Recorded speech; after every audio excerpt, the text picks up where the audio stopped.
Hello everyone.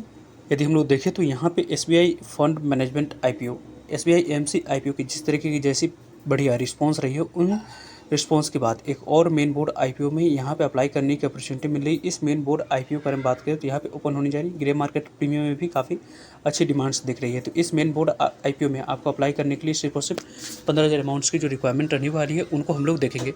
So first of all इस company को, इसकी यदि हम लोग फाइनेंशियल हेल्थ को देखते हैं तो फाइनेंशियल हेल्थ इस कंपनी किस तरीके की साउंड कर रही है। तो जो डाटा दी गई है कंपनी के द्वारा अवेलेबल करवाए गए 24 की डाटा है, 25 की डाटा है, 26 की यहाँ पे फिजिकल ईयर की डाटा है। जो भी डाटा आप लोगों को दी गई है 12th मंथ की यहाँ पे डाटा है, यहाँ पे भी 12th मंथ की डाटा है और यहाँ पे भी 12th मंथ की डाटा कंपनी के द्वारा अवेलेबल करवाया गया है। कंपनी की एसेट के बारे में बात करें तो कंपनी की एसेट पहले यहाँ पे 1279 करोड़ के पास थी।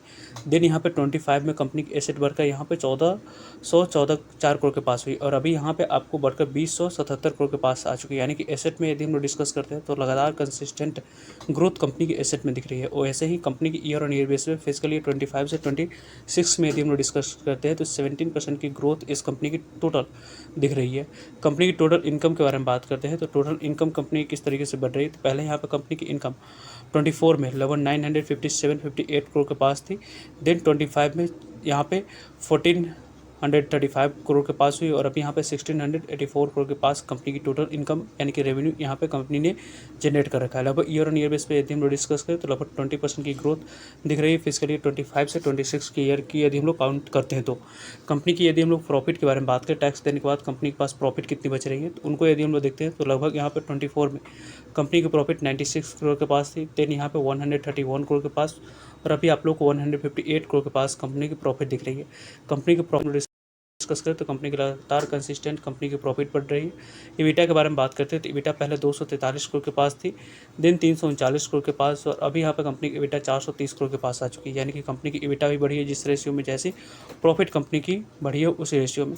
कंपनी की नेटवर्थ के बारे में बात करते हैं तो कंपनी की नेटवर्थ यहाँ पे पहले 295 करोड़ के पास थी, 489 करोड़ के पास और अभी आपको 647 करोड़ के पास कंपनी की नेटवर्थ दिख रही है। कंपनी की जो यहाँ पे रिजर्व एंड सरप्लस दिख रही है उनको यदि हम लोग देखें तो रिजर्व एंड सरप्लस भी कंपनी की यहाँ पे अच्छी एक्सपोनेंशियल ग्रोथ दिखाई है। लगभग यहाँ पे 244 करोड़ की रिजर्व एंड सरप्लस थी, देन यहाँ पे 435 करोड़ के पास और अभी आपको 593 करोड़ के पास आ चुकी है। बोरोइंग के बारे में बात करते हैं तो टोटल बोरोइंग कंपनी के यहाँ पे पहले 717 करोड़ के पास थी, यहाँ पे थोड़ी सी डिक्रीज हुई थी, लगभग आपको 649 करोड़ के पास और अभी आपको 1057 करोड़, यानी कि कंपनी की डेट इक्विटी 2 से ज़्यादा है। जो कि यहाँ पे फंडामेंटली यदि हम लोग देखें तो किसी भी कंपनी की डेट इक्विटी 1 से कम अच्छी मानी जाती है, लेकिन इस कंपनी के द्वारा जो पैसा रेज किया जा रहा है मार्केट से उसमें आप लोगों को कंपनी अपने डेट को रीपेमेंट करने के लिए यूज़ करेगी, जिसके कारण से आने वाले समय में यहाँ पे डेट टू इक्विटी रेशियो इस कंपनी की यहाँ पे कम होते हुए दिख जाएगी। कंपनी की ओवरऑल यदि हम लोग डिस्कस तो इसी सेक्टर की एक और कंपनी की आईपीओ आई हुई थी, Bharat cooking coal limited company. तो उस कंपनी ने लगभग यहाँ पे 90% की लिस्टिंग दी हुई थी। तो इस कंपनी की बात करते हैं तो उसी सेक्टर की ये भी कंपनी यहाँ पे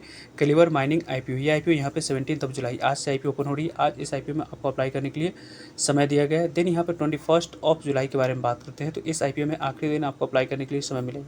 आपको आने वाले समय में यहाँ पे नेक्स्ट वीक मंडे और ट्यूसडे को इस आईपीओ में अप्लाई करने के लिए अपॉर्चुनिटी मिलने वाली है। कंपनी की फेस वैल्यू यहाँ पे 10 रुपीज़ है। जो भी शेयर आपको आने वाले समय में एलोकेट किए जाएंगे और 10 रुपीज़ फेस वैल्यू वाली शेयर यहाँ पे एलोकेट होते हुए देखिए। अकॉर्डिंग अपर प्राइसमेंट 424 रुपये रखा गया है। इसी अपर प्राइसमेंट 424 रुपये पे यहाँ पे अप्लाई करनी है। इसी अपर प्राइसमेंट पे आने वाले समय में यहाँ पे आपको आने वाले समय में इस आईपीओ में अलॉटमेंट मिलते हुए दिखेगी। लगभग इस कंपनी की जो अप्रॉक्स इशू साइज़ के बारे में बात करें तो 450 करोड़ की इशू साइज, जिसमें से 400 करोड़ की बात करते हैं तो फ्रेश इशू है कंपनी के पास डायरेक्ट जाते हुए देखेगी। 50 करोड़ की बात करते हैं तो ऑफर फॉर सेल है, जिसके माध्यम से प्रमोटर्स और एग्जिस्टिंग शेयर होल्डर्स कैटेगरी पास जाते हुए देखेगी। Book holding IPO BSc NSC दोनों जगह पर कंपनी की लिस्टिंग होने वाली है। कंपनी की यदि हम लोग बात करें मिनिमम 1 लॉट अप्लाई, यहाँ पे मिनिमम 1 लॉट अप्लाई कर सकते हैं। उसके लिए यहाँ पे 14,840 रुपये बॉन्ड्स की रिक्वायरमेंट दिख रही है। स्मॉल HNI के बारे में बात करते हैं तो लगभग यहाँ पे 490 इक्विटी शेयर आप अप्लाई करते हैं, इसमें सेलेक्ट कर सकते हैं। लगभग यहाँ पे 2,07,760 रुपये बॉन्ड्स की रिक्वायरमेंट है। बिग HNI के बारे में बात करते हैं तो लगभग यहाँ पे 68 लॉट अप्लाई करते समय सेलेक्ट कर सकते हैं। उसके लिए लगभग 10,09,120 रुपये बॉन्ड्स की रिक्वायरमेंट दिख रही है। आने वाले समय में जो इंपॉर्टेंट डेट्स इन बात करते हैं तो 17 जुलाई आज से आईपीओ ओपन हो रही है। 21 जुलाई इस आईपीओ की क्लोजिंग डेट रखी गई। 22 जुलाई अलॉटमेंट आप लोगों को मिली, यानी उसके बारे में इन्फॉर्मेशन मिल जाएगी। 23 जुलाई को नहीं मिलने पर पैसे रिफंड करने की डेट है। 23 जुलाई को ही डिमेट अकाउंट में शेयर को क्रेडिट कर दी जाएंगे और 24 जुलाई को कंपनी की लिस्टिंग BSE NSE दोनों जगह पर होने वाली है। मेन बोर्ड आईपीओ जिसके कारण से इस आईपीओ की लिस्टिंग BSE NSE दोनों जगह पर होगी। वैसे इस मेन बोर्ड आईपीओ में अप्लाई करने के लिए सिर्फ और सिर्फ 15,000 अमाउंट्स की यहाँ पे रिक्वायरमेंट मिनिमम रहने वाली। वैसे इस कंपनी के द्वारा जो पैसा रेज किया जा रहा है उसको यहाँ पे 208 करोड़ पैसे की यूज़ आपको कंपनी आने वाले समय में यहाँ पर रीपेमेंट करने के लिए करेगी।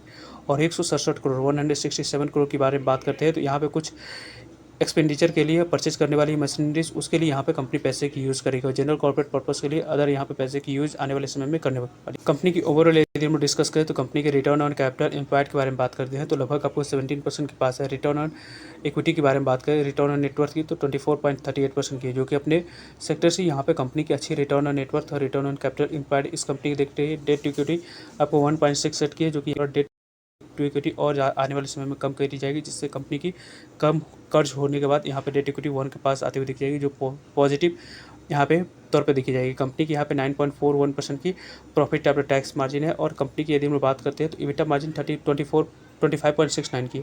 यदि इबिटा मार्जिन के बारे में बात करें, डेट इक्विटी रेशियो थोड़ी सी कम होगी तो इबिटा मार्जिन जिस तरीके की जैसी है उसके कारण से प्रॉफिट आफ्टर टैक्स मार्जिन में भी इंप्रूवमेंट हम लोगों को आने वाले समय में दिखने वाली है। कंपनी की ओवरऑल हम डिस्कस करते हैं तो यहाँ पे इस कंपनी की 7.33 की प्राइस टू बुक वैल्यू है। कंपनी की जो आईपीओ की कट प्राइस रखी गई उसके अकॉर्डिंग 17 की प्राइस टोनिंग रखा गया है, जो कि इस कंपनी की इंडस्ट्री की प्राइस टोनिंग के बारे में बात करें तो 26 की निकल कर आ रही है।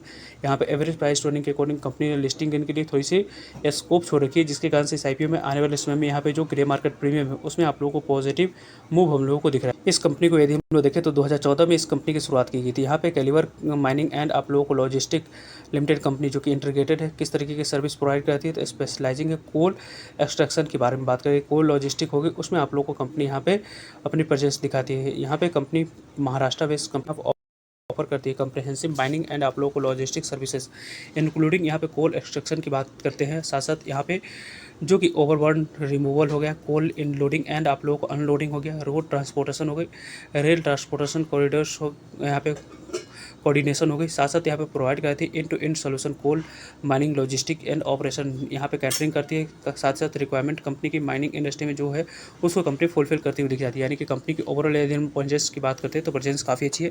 कोल माइनिंग सर्विसेज की बात करें वहाँ पे इस कंपनी की प्रेजेंस दिख जाती है। लॉजिस्टिक हो गए वहाँ पे कंपनी की प्रेजेंस हम लोगों को दिखती है। साथ साथ रेल लोडिंग की बात करते हैं वो भी कंपनी काम करती हुई दिख जाती है। यहाँ पे रेल जो कि कोऑर्डिनेशन कहाँ से किस तरीके से कैसे आप लोगों को इस कंपनी की पूरी तरीके से क्वालिटी मैनेज की बात करते हैं वो कंपनी करती हुई दिखती है। लोडिंग अनलोडिंग के बारे में बात करें वो भी कंपनी देख लेती है।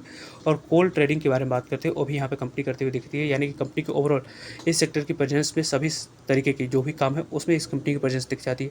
कंपनी की फाइनेंशियल हेल्थ की बात करते हैं, कंपनी की वैल्यूएशन के बारे में बात करें वो भी अट्रैक्टिव है। साथ साथ इस कंपनी की जो अभी की ग्रे मार्केट प्रीमियम उनके बारे में डिस्कस करें तो यहाँ पे इसके ग्रे मार्केट प्रीमियम 105 रुपये पे यहाँ पे कारोबार कर रही है। लगभग इस आईपीओ की ग्रे मार्केट प्रीमियम के बारे में बात करते हैं तो 105 रुपये पे 424 रुपये पे 105 रुपये के एड ऑन करेंगे तो लिस्टिंग प्राइस आपको 529 पे निकल कर आ रही। 25% के पास लिस्टिंग मिलने की चांस है। एक लॉट में लगभग 3700 के आसपास आईपीओ आने वाले समय में आपको लिस्टिंग देती हुई दिख रही है। वैसे इस आईपीओ की 5 PM तक जो भी नंबर ऑफ टाइम सब्सक्राइब होगी उसके बारे में आप लोगों तक अपडेट पहुँच जाएगी।